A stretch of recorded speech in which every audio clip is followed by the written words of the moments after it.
नमस्कार, प्रणाम, आदाब, सत श्री अकाल, नमो बुद्धाय। आप लोगों का स्वागत है अपराध की कहानी के इस एपिसोड में। उम्मीद है आप और आपका पूरा परिवार सुखी और सुरक्षित होगा। मेरी तरफ से आपको मंगल कामनाएं।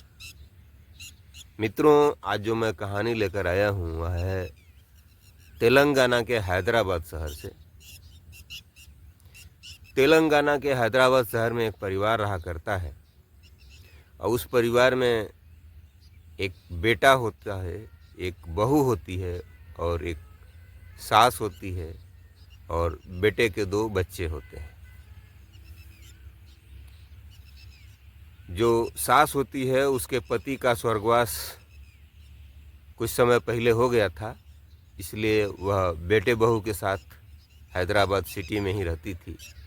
बेटा किसी कंपनी में प्राइवेट जॉब करता था और इन लोगों की ज़िंदगी ठीक से ही चल रही थी। इधर सास बहू के साथ रहती तो है, लेकिन दोनों में कुछ खास पटती नहीं थी। अक्सर लोगों में झगड़े हो जाया करते थे, एक दूसरे पर हमेशा खुन्नस ही रहती थी। तो सास को तलब लगी कि मुझे चाय चाहिए, कि जो बहू थी उस बहू ने कहा कि अभी खाली नहीं हूँ, खाली हो जाती हूँ तो आपको चाय बनाकर पिलाती हूँ। तो वह बाथरूम में थी। बाथरूम में नहा धो लेने के बाद, सारे कपड़े साफ़ कर लेने के बाद फिर किचन में गई। किचन में बर्तन वर्तन साफ़ करने लगी। तो इसी बीच 1 घंटा लगभग हो जाता है। 1 घंटा हो जाता है चाय की फरमाइश किए हुए सासू को। तो सासू को जब 1 घंटा बीत गया, फरमाइश कर दिए और बहू चाय लेकर नहीं आई, तो सास उसको ढूंढते हुए उसके बेडरूम तक जाती है और बेडरूम में देखती है कि बहू नहीं है। तो वह ढूंढती हुई फिर किचन में जाती है, तो किचन में उसकी बहू मिल जाती है। उसको बहुत गुस्सा आता है। गुस्सा इसलिए आता है कि बहू हमारी किचन में ही है और मेरे को चाय बनाकर नहीं पिलाई। इसको इतना गुस्सा आ जाता है कि जिस दुपट्टे को उसने गले में लपेट रखा था और तुरंत उसी दुपट्टे को पीछे से जा कर के टाइट करके उसको गला दबा करके उसको मार डालती है, उसकी हत्या कर देती है। हत्या कर देने के बाद यह सास भौचक्का हो जाती है, क्योंकि हत्या तो इसने कर दिया, लेकिन अब इसको समझ में नहीं आ रहा था कि अब मैं क्या करूं। तो उसकी लाश को वहीं पर उसी किचन में छोड़ करके, वह घर छोड़ करके, दरवाज़ा खुला छोड़ करके वहाँ से भाग निकलती है और वहाँ से चली जाती है। लाश उसी तरह से दिन भर घर में पड़ा रहता है, किचन में पड़ा रहता है। बच्चे स्कूल गए हुए होते हैं और जब ड्यूटी से उसका पति आता है, बेटा आता है, तो माँ को आवाज़ लगाता है और माँ की आवाज़ नहीं आती है तो अपनी पत्नी को आवाज़ लगाता है।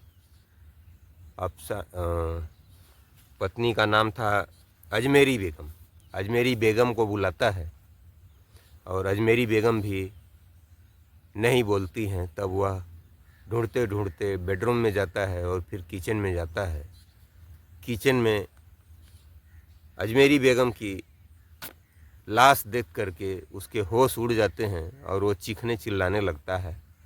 तो आसपास पड़ोस के लोग इकट्ठा हो जाते हैं और इकट्ठा होने के बाद फिर पुलिस को फ़ोन किया जाता है। पुलिस आ जाती है, पंचनामा करके शव को पोस्टमार्टम के लिए भेज देती है पुलिस। और जो कहानी सामने आती है कुछ इस प्रकार से है। अजमेरी बेगम की शादी 10 साल पहले लगभग हो गई थी। शादी हुई थी मोहम्मद अब्बास से। मोहम्मद अब्बास के पिताजी भी छोटी मोटी नौकरी करके जीवन यापन अपना किया करते थे। और 2 साल पहले ही मोहम्मद अब्बास के अब्बा जान की मौत हो चुकी थी। तो लिहाजा मोहम्मद अब्बास, अजमेरी बेगम और इन लोगों के दोनों बच्चे और इनकी माँ, सभी लोग एक साथ यहाँ रहा करते थे। इसी बीच जब इनके पिता की मौत हो जाती है तो बहुत दुख की घड़ी रहती है। उसी बीच में इसकी माँ जो है काफ़ी फ्रस्ट्रेशन में पहुंच जाती है और अक्सर बहू से झगड़ा करने लगती थी।